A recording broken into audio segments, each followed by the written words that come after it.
So, I know it's been a while since I've been on the microphone for one of my videos, and that's mostly because I have a new job that's been taking up a lot of my time, as well as me editing all the player highlight videos.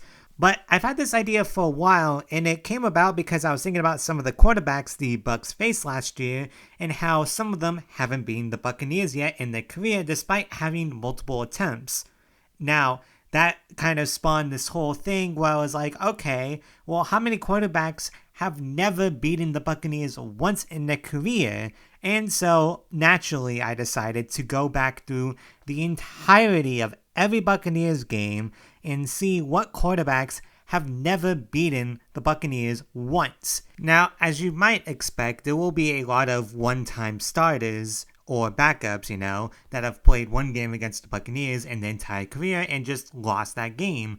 But there are quite a few interesting names on this list, and quite honestly, I found it to be fascinating to go back through and see all the different guys that have never been the Buccaneers. And no spoilers yet, because this will be in a different video, because I decided rather than do all of them at once, there are so many names, I've decided to break it down by decade, so I'm starting with the 80s. But one of the guys in a later video will be pretty famous and is a very good quarterback. But as I said, that's for a later date. Now, if you're curious how I came up with this list, it was more complicated than I expected it to be.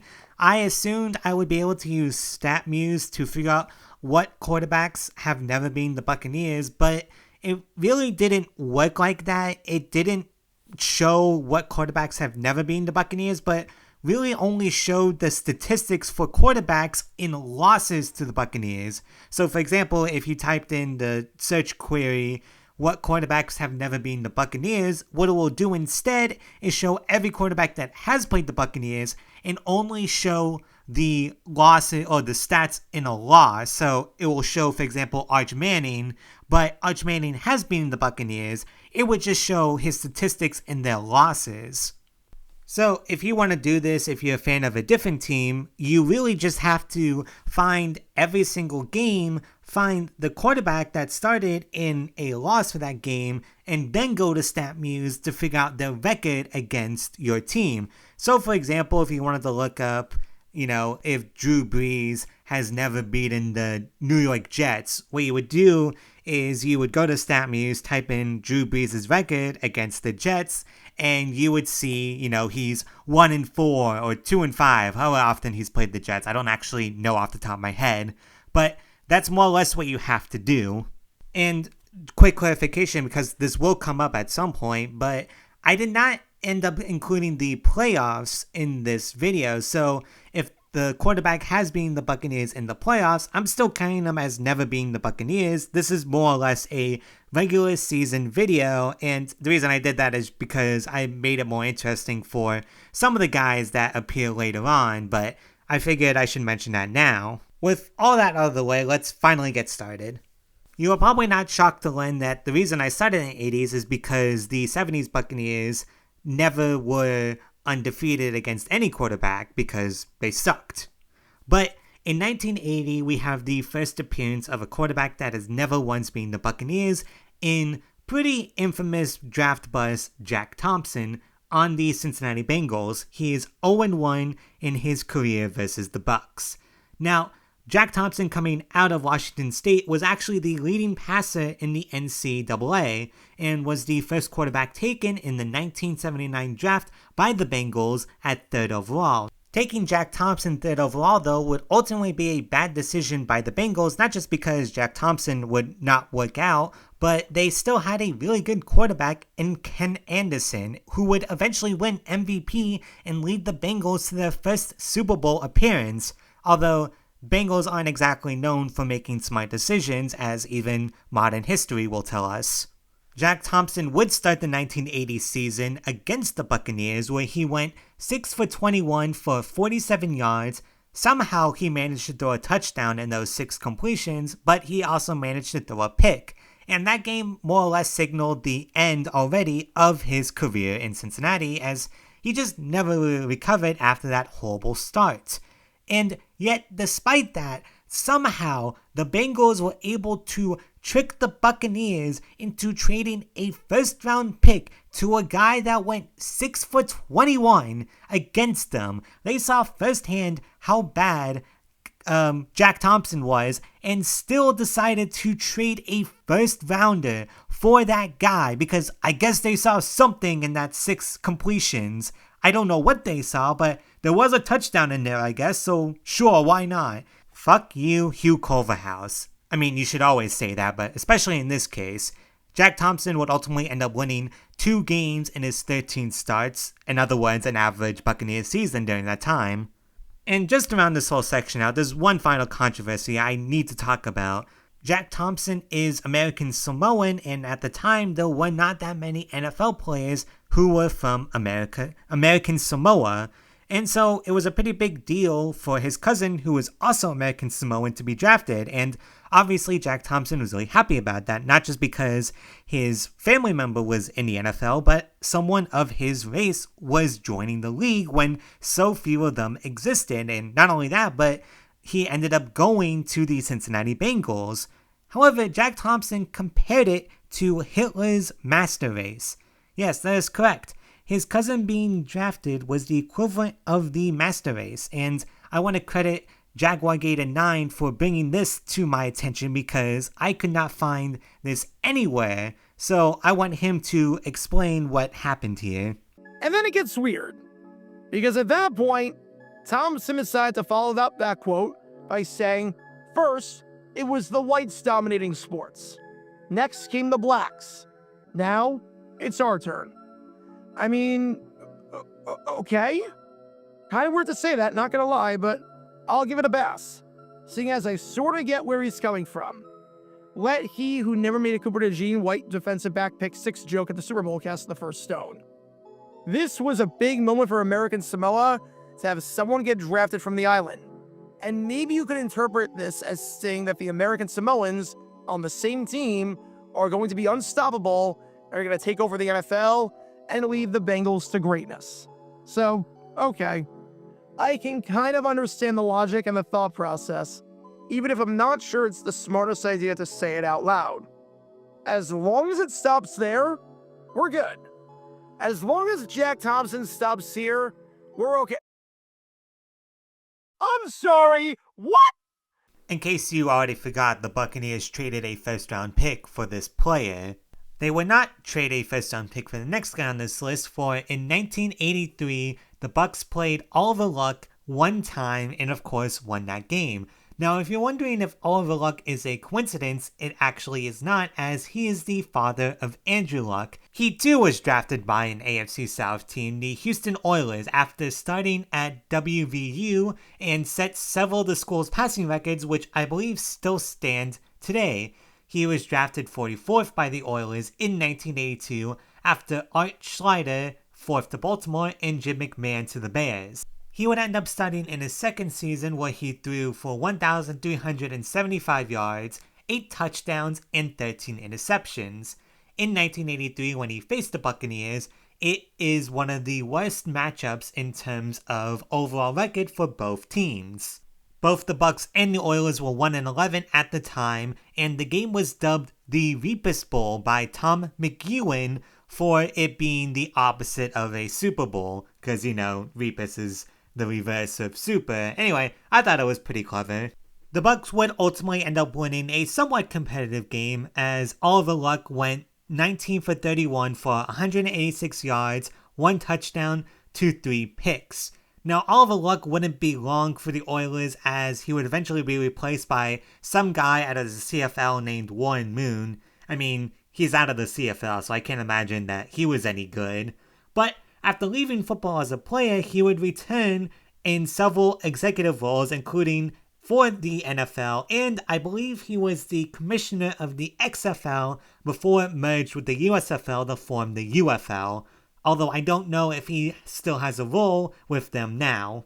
1 year later, another quarterback would fail to beat the Buccaneers in their career, as Mike Murawski played the Bucs one time while on the Atlanta Falcons.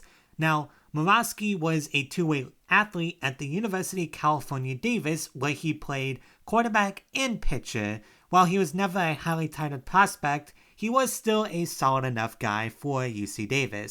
He would end up going in the 6th round to the Atlanta Falcons, and even though he played 8 seasons in the NFL, his playing career was pretty unremarkable as he just was never a full-time starter, although he did manage to play all 16 games in 1983 and 1984.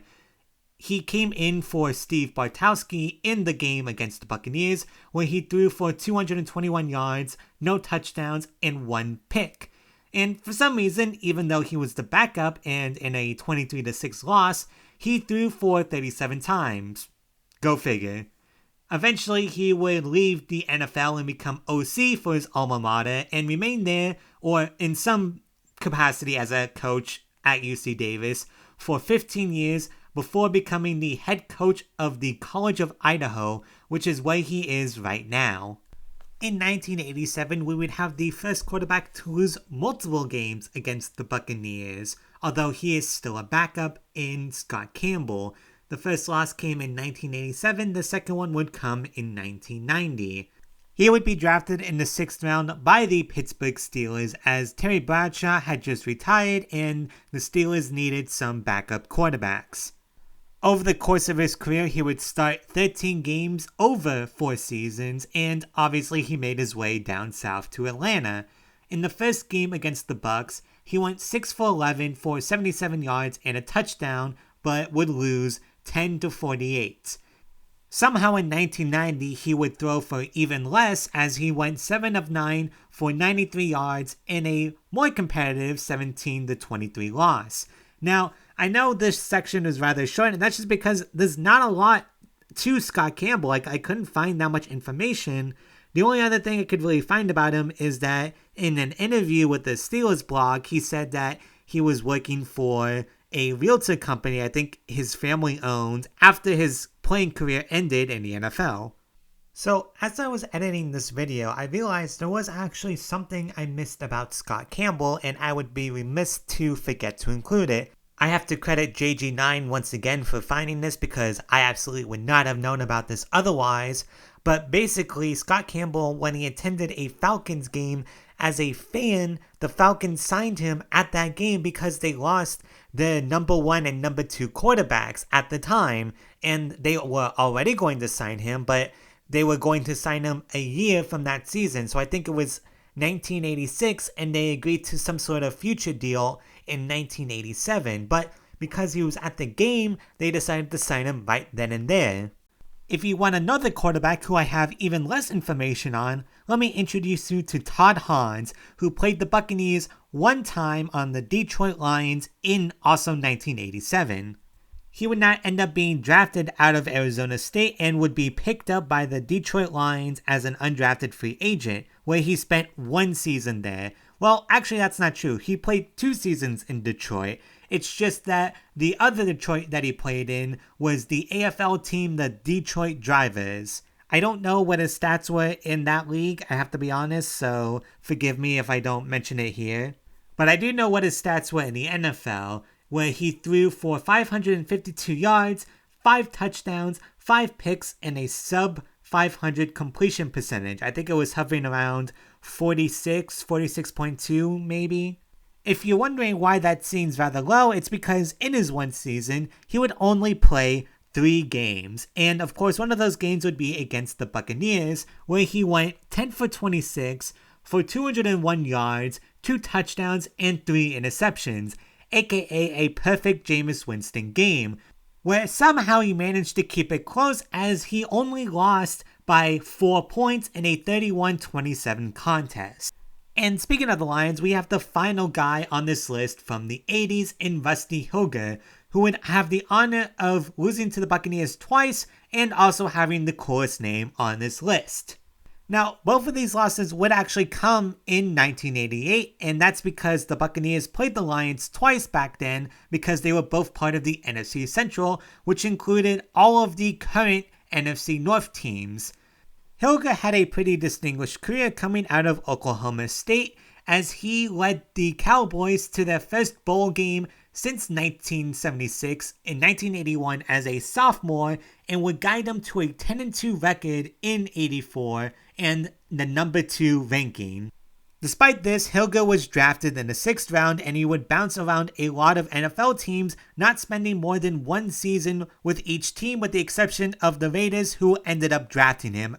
Hilger would actually end up being the youngest Raiders QB to start a game and was the first Raiders QB to throw a touchdown pass in a game during the rookie season. It's possible he could have been something if not for injury, something that would plague him for his entire career. He had knee surgery which led to the Raiders cutting him, and the Lions would end up picking him up in 1988 despite him failing a physical.